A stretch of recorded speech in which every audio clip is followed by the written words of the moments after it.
Puis me remettre en question, ça a toujours été une pratique, on va dire, régulière.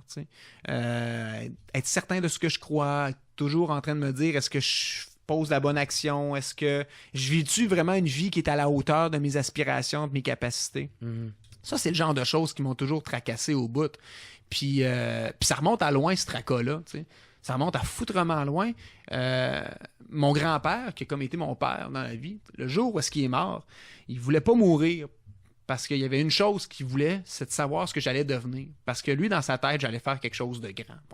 Mon grand-père était comme une personne super croyante. Puis il m'a amené à ma confirmation.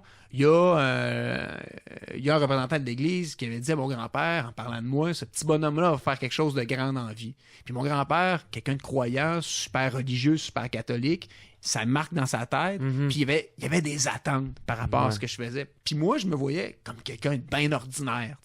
Je me suis toujours vu comme quelqu'un de bien ordinaire. Puis on dirait que cette espèce d'attente-là, ces espèces d'aspirations-là que les autres ont à ton égard, on dirait que ça finit par te peser. Puis tu te dis, ouais, mais je suis pas à la hauteur de ce que les gens voient en moi. Ah, c'est comme ça crée une pression un peu. Ça crée une pression, mais tu te dis, je suis pas à la hauteur de devenir quelqu'un de grand. J'aimerais bien ça, mais je le suis pas.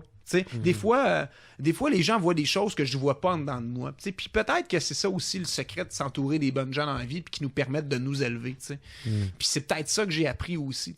Si tu crois pas en toi, il y a des gens autour de toi qui finissent par croire en toi puis à t'amener à devenir quelqu'un de meilleur.